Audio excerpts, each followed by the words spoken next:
نحمده ونصلي على رسوله الكريم اما بعد فاعوذ بالله من الشيطان الرجيم بسم الله الرحمن الرحيم ويقيمون الصلاة ومما رزقناهم ينفقون صدق اللہ العظیم۔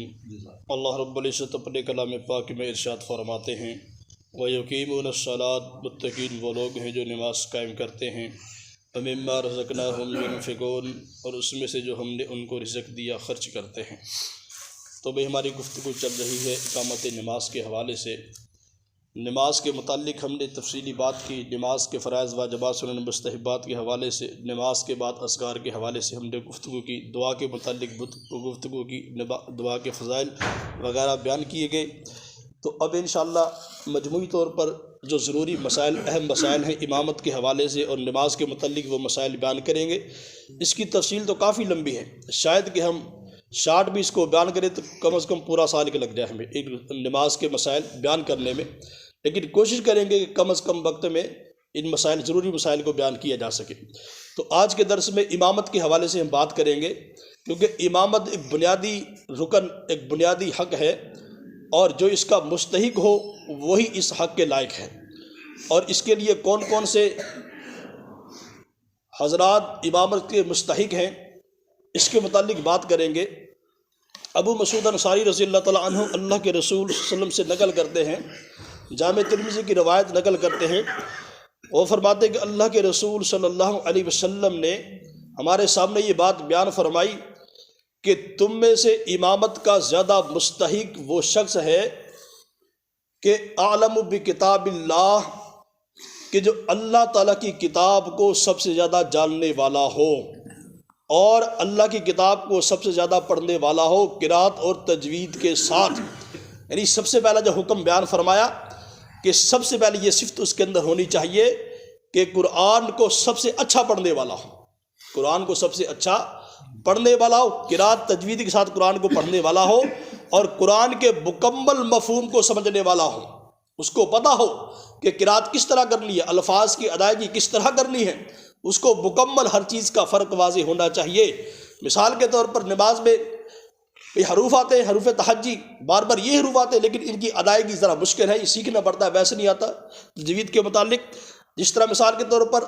دو ہا، ایک ہا حلوے والا اور ایک آنکھوں والا، ان دونوں میں زمین آسمان کا فرق ہے، لیکن ہمیں اس بات کا اندازہ نہیں کہ کس طرح پڑھے جائیں گے۔ اگر ان میں فرق نہ کی جائے، تفریق نہ ڈالی جائے تو پھر نماز ادا نہیں ہوتی، پھر نماز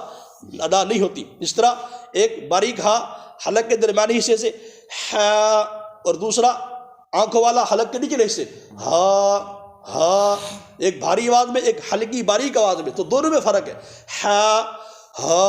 اور اس طرح عین عین اور حمزہ دونوں میں فرق، اس طرح قاف کیف دونوں فرق، تا تا،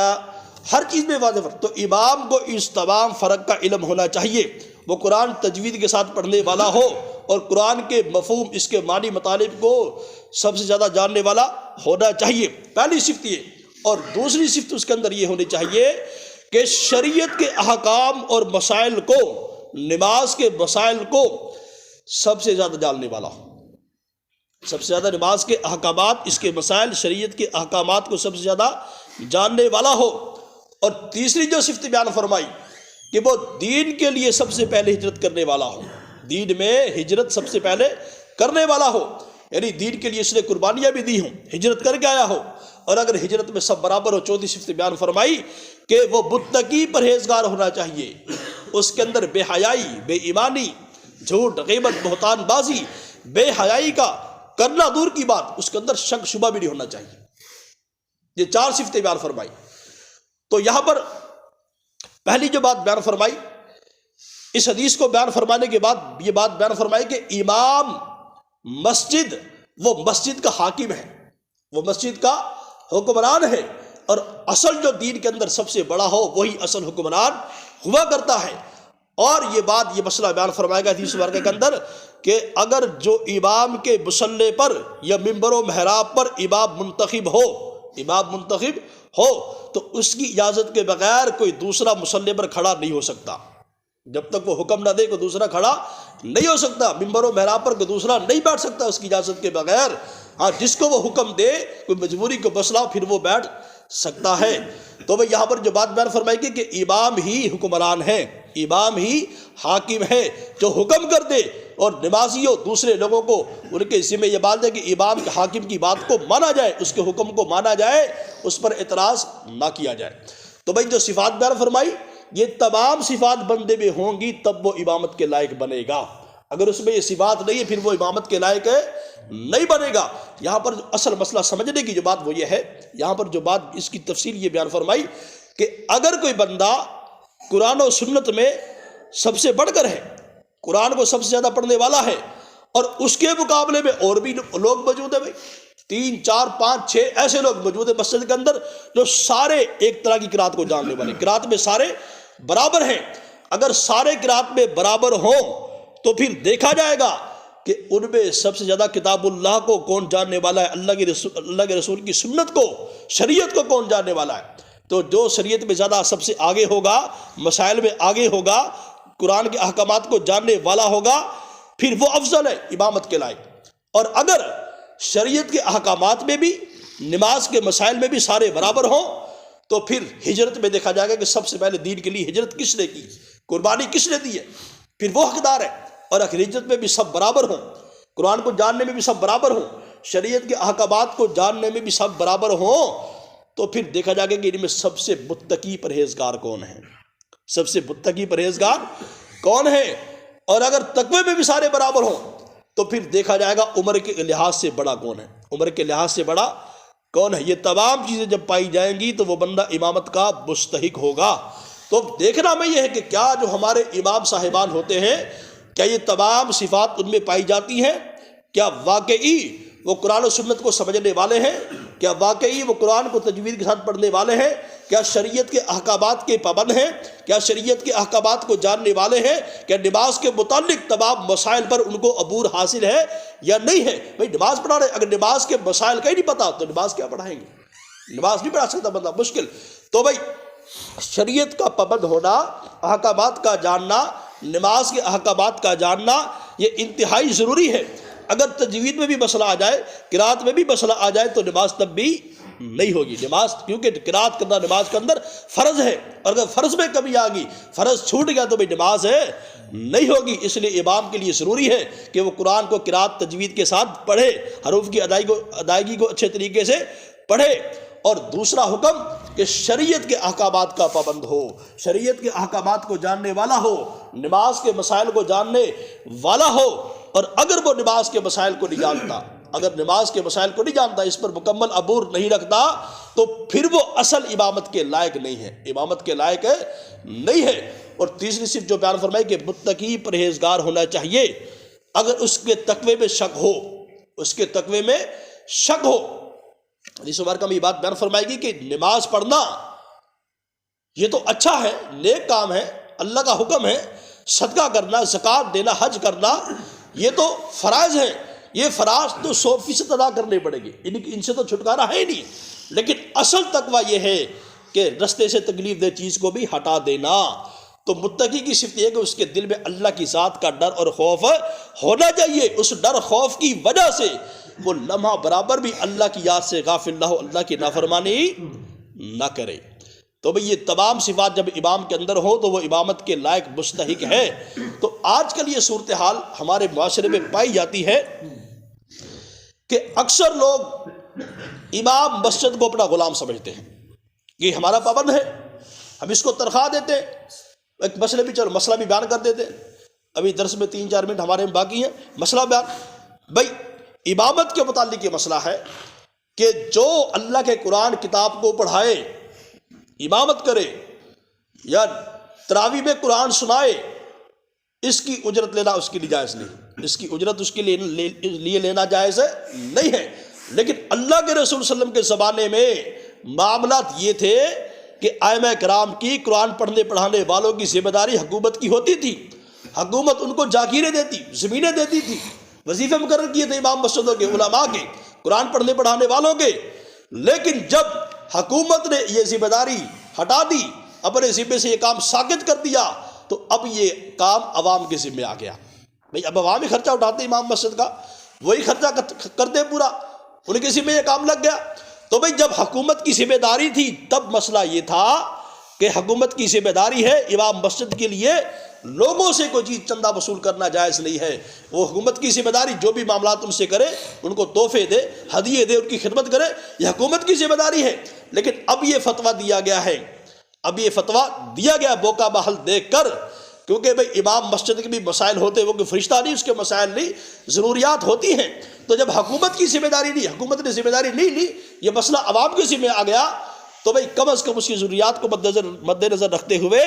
عوام علماء کی خدمت کر سکتی ہے ضروریات کے بقدر، لیکن تب بھی ایک عالم امام مسجد اپنی زبان سے مطالبہ نہ کرے، اپنی زبان سے خواہشات کا مطالبہ نہ کرے کہ میں قرآن پڑھاتا ہوں مجھے تنخواہ اجرت دی جائے، میں تراویح پڑھاتا ہوں مجھے اجرت دی جائے، قرآن پڑھاتا ہوں اجرت، وہ اجرت کا مطالبہ نہ کرے، سوال نہ کرے، لیکن لوگوں کو چاہیے کہ اس کا خیال کرے، کیونکہ حاکم ہے، وہ سردار ہے تمہارا، تم اس کے پیچھے کھڑے ہو۔ اور کہا کہ امام تو ضامن ہے لوگوں کا، امام اپنے مقتدیوں کا ضامن، اس کی ذمہ داری ہے کہ ان کو نماز مکمل طریقے سے پڑھائے۔ اگر امام ذمہ داری قبول نہیں کرتا تو بھئی نماز صحیح نہیں پڑھاتا، مقتدی کو کیا ان کی نماز کیسے ہوگی؟ پیر ذوالفقار صاحب نقشبندی مداخل عالی ایک مثال بیان کرتے ہیں، کہتے ہیں کہ ایک چھوٹا سا بچہ بارش کے موسم میں باہر جا رہا تھا اور بچہ پھسل کر گر گیا، اور ایک مولوی صاحب امام مسجد نماز پڑھا کر واپس جا رہے تھے۔ مولوی صاحب نے کہا کہ اے بچے ذرا سنبھل کے چلنا، سنبھل کے چلنا۔ اس بچے نے گرتے فوراً کھڑا ہو گیا، کہا کہ اے مولوی صاحب آپ سنبھل کے چلنا۔ مولوی صاحب حیران کہ بچہ مجھے تنبیہ کر رہا ہے، کہا کہ ہاں آپ سنبھل کے چلنا، کہ میں تو گر کر اٹھ کر کھڑا ہو گیا ہوں، لیکن اگر آپ گر گئے تو پھر یہ معاشرہ گر جائے گا، پھر یہ معاشرہ تباہ ہو جائے گا،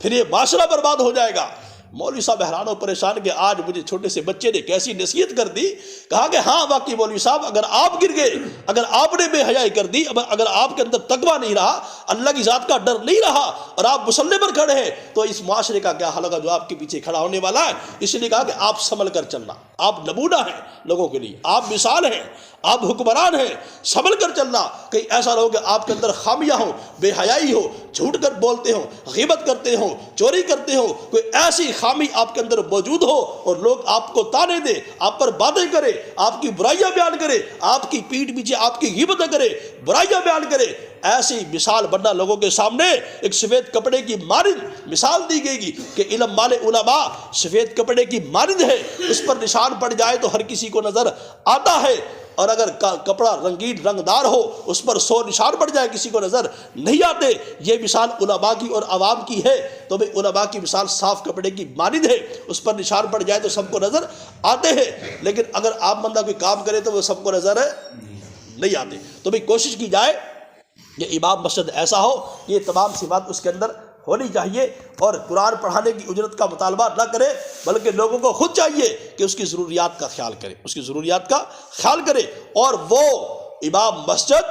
کوئی ہنر سیکھے، کوئی کام سیکھے، با اختیار ہو کر دین کا کام کرے۔ جب با اختیار ہوگا، جب حق پر ہوگا، پھر وہ سچ بات کرے گا۔ اگر وہ کسی کی محتاجی محسوس کرتا ہے کہ مجھے نکال دے گے، یہ مسائل ہیں، تو پھر وہ حق بات نہیں کہہ سکتا، پھر وہ حق بات زبان سے کبھی کہہ نہیں سکتا، چاہے مسائل ہو نہ ہو، کیونکہ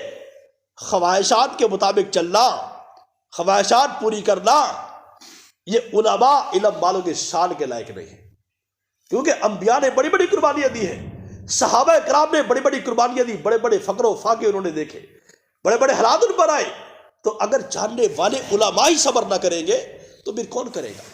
آخری بات کر کے بات کو ختم کرتے، اور آپ نے دیکھا ہوگا موجودہ دور کے اندر کہ ہر کوئی بندہ احتجاج کرتا ہے، کوئی ملازم ہو،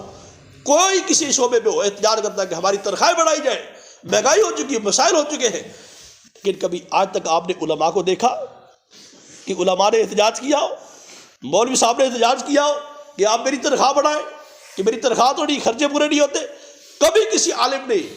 کبھی مطالبہ نہیں کیا، آج تک کبھی احتجاج نہیں کیے۔ ہر دنیا دار کسان احتجاج کرتے ہیں، ڈاکٹر، انجینئر، ہر کوئی احتجاج کرتا ہے اپنی تنخواہ کے لیے، لیکن امام مسجد کبھی مطالبہ نہیں کرتا، کیونکہ اس کے دل میں اللہ کی ذات کا ڈر ہوتا ہے، اس کو پتہ ہوتا ہے کہ اگر آج میں نے عوام کے سامنے اپنے ہاتھ پھیلا دیے تو پھر اللہ سے میرا رابطہ کمزور پڑ جائے گا، تقوی میں کمی آ جائے گی۔ جب تقوی میں کمی آ گئی، جب یہ مسائل، جب دنیاوی معاملات سامنے آ گئے، تو پھر بندہ دین کا کام نہیں کر سکتا،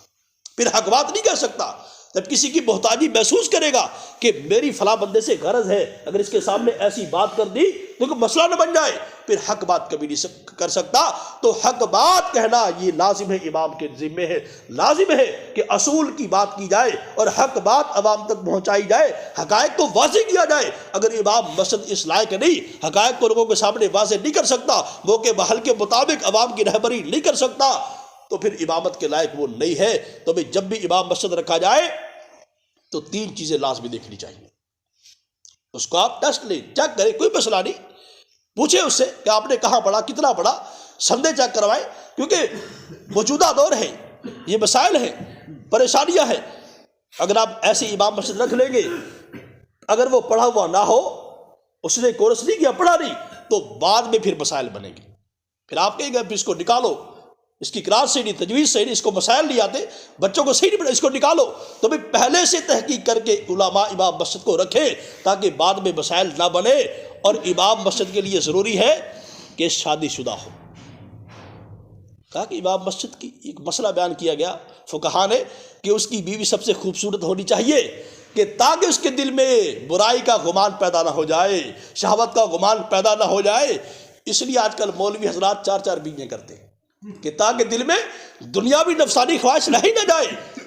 یہ ضروری ہے اس کے لیے۔ اگر مولوی صاحب کی نظریں بری ہوں گی تو پھر دل میں تقویٰ کیسے آ سکتا ہے؟ تو اس لیے شادی شدہ ہونا، عمر کے مطابق شادی شدہ ہونا انتہائی ضروری ہے اس منصب کے۔ اگر وہ شادی شدہ نہیں تو پھر آپ 100 مسائل اس میں دیکھیں گے، 100 مسئلے آپ کو نظر آئیں گے۔ تو اس لیے کوشش کریں کہ امام مسجد ایسا تلاش کرے کہ شادی شدہ ہو اور اس کے اچھے معاملات ہوں، اور ایمان پر پختگی اس کی ہونی چاہیے، مسائل پر اس کو عبور ہونا چاہیے، اور تقوی میں بڑا ہو، اس میں کوئی برائی کسی کو نظر نہ آئے۔ اور اگر برائی نظر آ بھی جائے تو اس سے علیحدگی میں بات کر سکتے ہیں۔ کوئی مسئلہ نظر آ جائے آپ کو علیحدگی میں، بھائی قاری صاحب یہ مسئلہ ہمیں ذرا سمجھا دیں۔ جب وہ مسئلہ سمجھائے گا تو آپ حق بات سامنے واضح آ جائے گی۔ تنقید نہ کریں، اگر کوئی مسئلہ ہو تنقید نہ کریں، تنقیداً بات نہ کریں، لوگوں کے سامنے بات نہ کریں، علیحدگی میں بٹھا کر اس سے بات کریں۔ بھئی آپ کو ذہن میں اعتراض آیا کہ قاری صاحب یہ مسئلہ ذرا اس کی وضاحت کر دیں، جب وہ وضاحت کرے گا، اگر آپ کی سمجھ میں نہیں آ رہا آپ اس سے کہیں گے اس کی ذرا مزید وضاحت کریں کہ تاکہ مسئلہ سمجھ آ جائے، میرا دل اس سے مطمئن ہو جائے۔ تو طریقے کے مطابق بھئی علماء کا ادب کرے، ان کا خیال کرے، جو اس منصب کے لائق ہوں ان کا ادب کرے، اور جو اس منصب کے لائق نہیں، اگر آپ ایسے نااہل لوگوں کو لائیں گے تو پھر بھئی یہ مسائل بنیں گے، پھر مسائل بنیں گے، پریشانیاں بنیں گی۔ تو کوشش کی جائے کہ بھئی پڑھے لکھے جو اصل علماء ہیں، مستند علماء ہیں، واقعی اہل اللہ تقوی والے لوگ، ایسے لوگوں کو امام مسجد منتخب کیا جائے۔ انشاءاللہ اس سے پھر کیا ہوگا، اس سے ایک مسجد کی فضا پر امن بنے گی، اور لوگوں کی اصل وہ اصلاح کرے گا، لوگوں کے سامنے حقائق لائے گا۔ اگر امام مسجد لوگوں کی رہبری صحیح نہیں کر رہا، ان کی صحیح طریقے سے تربیت نہیں کر رہا، تو پھر وہ ایسی وقت ضائع نہ کرے، وقت ضائع نہ کرے۔ تو میں کل کے درس میں انشاءاللہ مزید اس کے حوالے سے بات کریں گے۔ اللہ تعالیٰ کی بارگاہ میں دعا ہے کہ جو کچھ پڑھا سنا اللہ پاک اس کو قبول و منظور فرمائے اور اس پر عمل کرنے کی توفیق عطا فرمائے۔ وآخر دعوانا ان الحمد للہ رب العالمین۔ الحمد للہ رب العالمین والعاقبۃ للمتقین والصلاة والسلام علی رسولہ الکریم۔ ربنا آتنا فی الدنیا حسنۃ وفی الآخرہ حسنۃ وقنا عذاب النار۔ ربنا ظلمنا انفسنا وان لم تغفر لنا وترحمنا لنکونن من الخاسرین۔ اللہم اغفر وارحم انت خیر الراحمین۔ استغفر اللہ ربی من کل ذنب اذنبتہ واتوب الیہ۔ اللہم اغفر للمؤمنین والمؤمنات والمسلمین والمسلمات منہم احیاء والاموات۔ رب اجعل لی مقیم الصلاۃ ومن ذریتی ربنا وتقبل دعاء۔ ربنا اغفر لی ولوالدی وللمؤمنین یوم یقوم الحساب۔ اللہم انا نسألک علما نافعا ورزقا واسعا وشفاء من کل داء۔ لا الہ الا انت سبحانک انی کنت من الظالمین۔ ربنا تقبل منا انک انت السمیع العلیم وتب علینا انک انت التواب الرحیم۔ وصلی اللہ تعالی علی رسول خیر خلقہ محمد وعلی آلہ واصحابہ اجمعین، آمین یا رب۔